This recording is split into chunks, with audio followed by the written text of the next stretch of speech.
Welcome to the Unleashed podcast, where we believe that life is better when it is lived on purpose. My name is Molly Brunk, and I'm joined with lead pastor at Be Hope Church, Brad Thompson. And today we are continuing on our Emphasis Matters series. And I actually have the fumble moment today. Yeah, you do. I get to share the fumble moment. Before the fumble moment. What? You're going to give him the title of today's Emphasis Matters. What's the title for today? The title is that...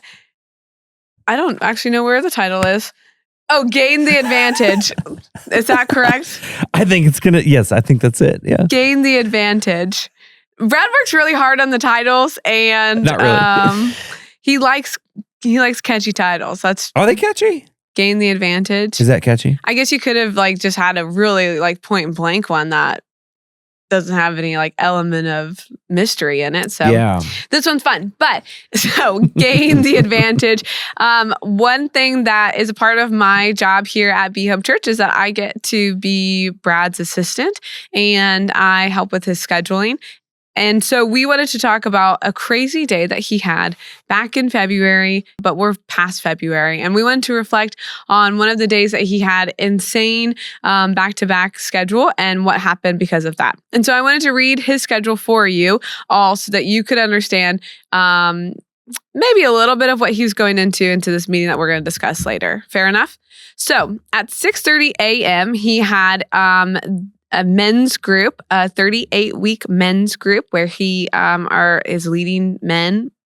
That's all I know about it. I'm not in it. So I'm not. Why aren't you in it, Molly? I'm not a man. And then at 7:45, he had a meeting with worship team leads. At 10 a.m., actually then at 9 a.m., we had staff prayer. At 10 a.m., we had our staff training, and he was in charge of it that day. So he ran that meeting, that training. And then 11:30 a.m., he had executive team meeting. And then 1 p.m., we had a series planning meeting. And that goes for a couple of hours. Then at 3 o'clock, he had to make a phone call. 3:30, he had an appointment with someone from our church.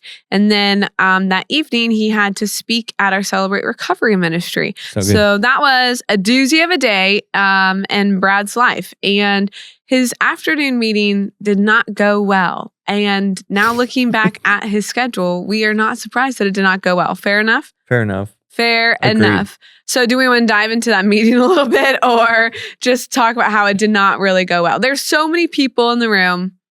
There's a lot of people in the room. Conversation turned a way that was unhelpful, and Brad was on the struggle bus in that meeting. I was on the struggle bus. He was on the struggle bus. I think, to be fair, people have to understand, it's one thing to be in the meeting. It's another when you're leading the meeting. Yeah. And so when you've led, 1, 2, 3, 4, I'm on my 5th meeting. I mean, it's 1 in the afternoon, and I've been at it since 6:30 a.m., leading these meetings. That's a lot of thinking that's required. Yep. I know people always ask me, what do you do all week? I would feel free to come join me on a Thursday. We can vlog it sometime. We barely have time to go to the bathroom. Good thing you have one in your office. So good. It's a good thing. But, you get to this point. So we were trying to plan a series. Mm-hmm. We had way too many people in the meeting.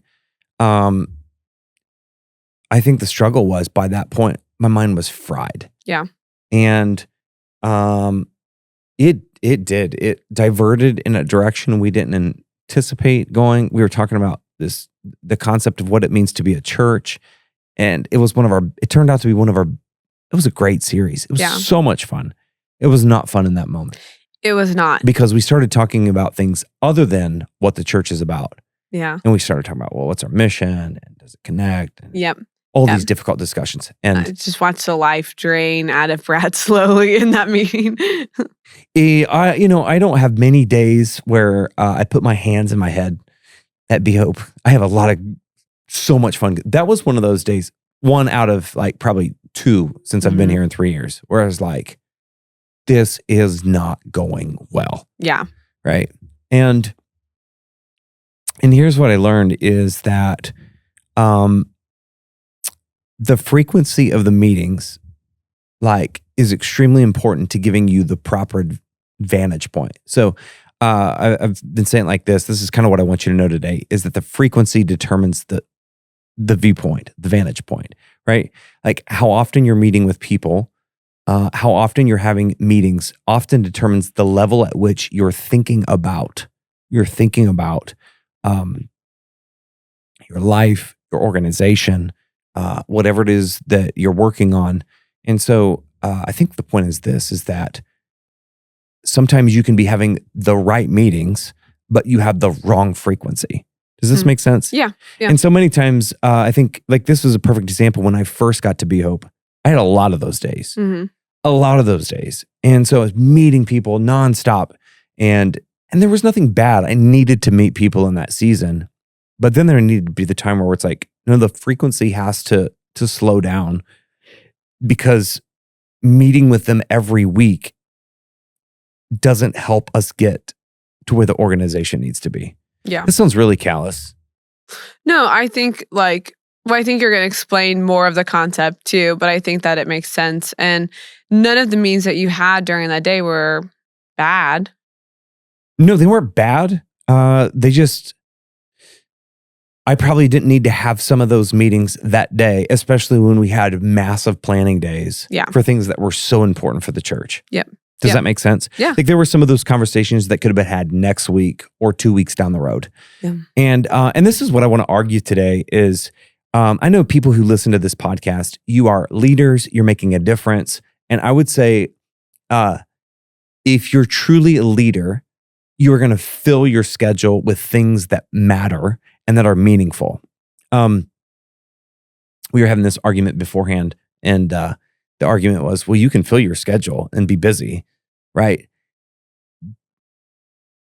But those things don't always require me to think about the kind of meetings that I could go from soccer game to soccer game to soccer game and not think about, like, how important is this? Like, what level are we living at? Do I have a 30,000 foot view of my kids' game? Like our family, like that stuff doesn't matter at that point. I'm just going from game to game to game. I just need to be present with them. It is different when you invest your life in people.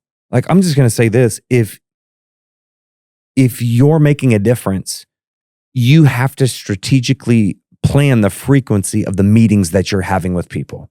So I think this is a good example. I was running with a friend the other day, and he was talking about, and he's one of our best leaders. Like he's he's mentoring people, he's coaching people.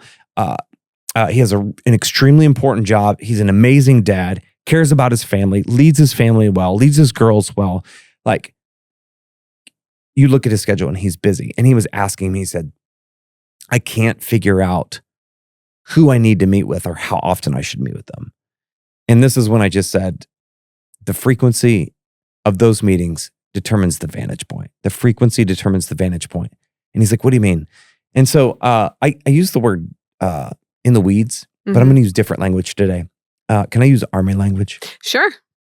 And learn I'm going to give three different views when it comes to battle. The first one is you're in the battle. The second one is you find yourself back at the command center. In the Army, we would call that the talk. And then the third one is the aerial view, or the 30,000 foot view. And I told him, I said, the question you have to ask in these meetings you're scheduling is, well, what viewpoint do I want to have with them? Right? Like, what vantage point do we need in this conversation? And so maybe you're having maybe you're having weekly meetings with people that you don't need to be in the weeds with. Like, these are not people you're going to battle with every single day. These might be coaching meetings or mentoring meetings that you could be having once a month or every other month. Yeah. So like, I give this example of, if you're coaching somebody, it's like us going back to the command center. You can't fight a battle at the command center. I get strategically, yes, but you need people on the front lines. And if you're always at the command center, there's no way you can fight the battle. And so this might be, I look at the command center as like, it's the coaching. It's where the officers would give you the briefing, tell you the plan, what needs to happen. We don't need to be there all the time. And so for him, it was, hey, maybe these mentoring meetings are kind of like, these are just, hey, let's report in. Let's catch up. Let me coach you. Let me brief you for just a second. That doesn't need to happen every single week. Yeah.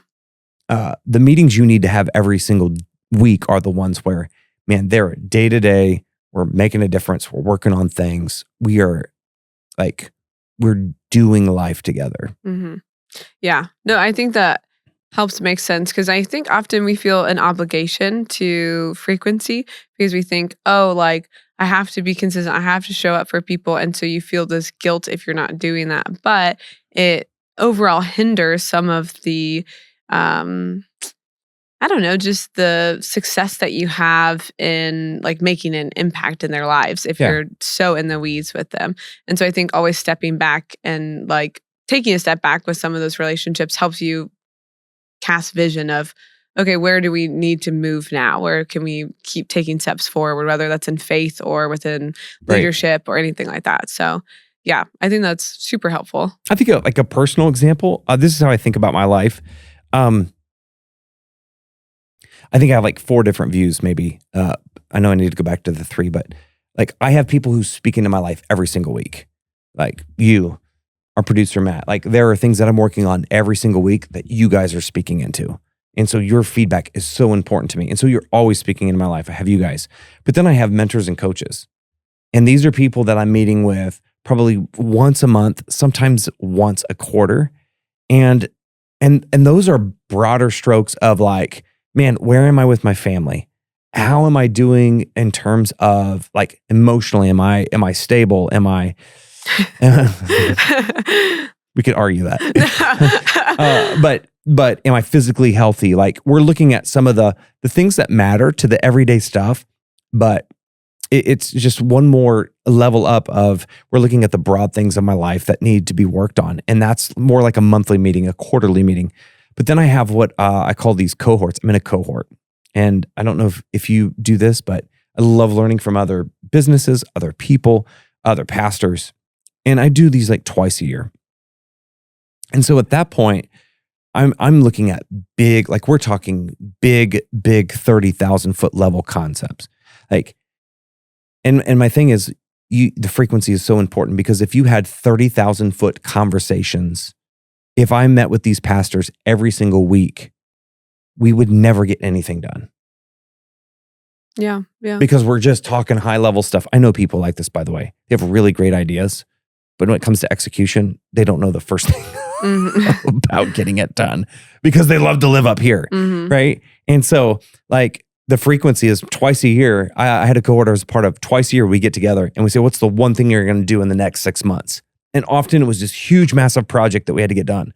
If we met every single week, we would never get anything done because of the magnitude of the projects we were working on. But the frequency, twice a year, made all the difference because we were thinking 30,000 foot levels. Yeah. So in my own life, that's how I've structured things. Like I have people that I'm in the battle with. I have people that coach me. I'm going back to the command center. And then I have people who help me think at a 30,000 foot level. And I know those meetings have to be scheduled. This is an everyday. This is once a week. This is a quarterly. This is biannually. Yeah. Does that make sense? Yeah. No, it makes sense. Maybe we should talk about friends. You want to talk about friends for a second? I'd love to talk about friends. I was reading a book called, I think it's called At Your Best by Carey Nieuwhof. I'd never heard this before. He talks about organizing your friends in groups. I'm going to get this wrong. The number's wrong. You can go back and read the book. But the concept applies.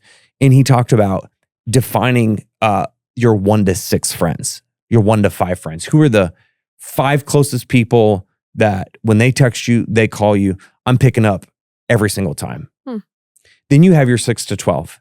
And it's like, I'm going to get back to them. We're close, but it's not like a dire emergency. So I'm going to get back with you in a day or 2. But then you have your 12 to like 30, because you really can only care for like 30 people. Yeah. Maybe 12 to 25. And he's like, these are people who it's like, I will get back to them maybe sometime at the end of the week. And then you have the people outside that. It's like, I'm just not going to get back to you because I don't have time. It's just not going to work. And I love that concept. And one of the things that I learned in that book was, I love that he said, I never use the word friend in a text message unless they are truly my friend. Because what we're doing is we're communicating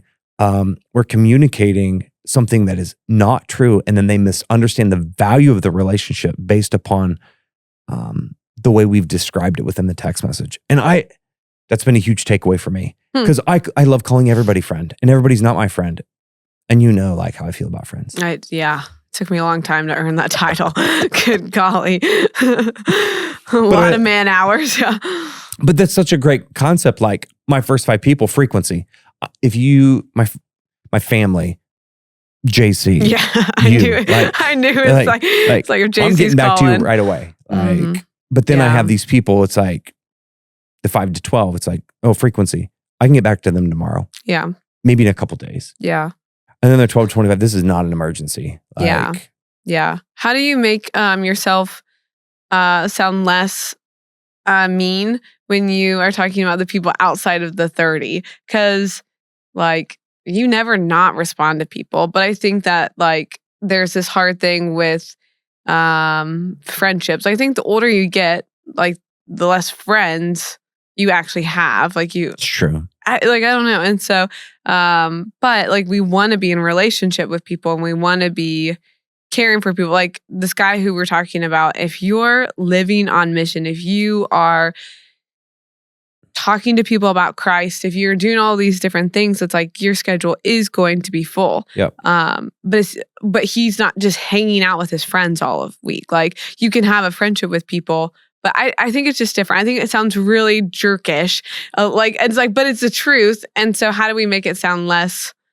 But it goes back to the point. Like I'm not being a jerk. I'm being responsible with the time that I have. Yeah. Like it's like we were talking about. If I'm responding to the 12 to 25 or anybody outside that 25 every time they text me, I'm not focusing on what's important. That means I have to take time away from my family. Mm-hmm. It means I'm not present at games. It means I'm on phone calls while I'm driving places. Like it takes me out of the thing that I need to be in. Mm-hmm. If I need to be in the battle with my family and my kids at this point, but you're over here talking about you need help with this, like it's wrong frequency. Yeah. Does that make sense? Yeah. It's the same. The same is also true with like, we had all these meetings that day and they weren't bad. They were just at the wrong time.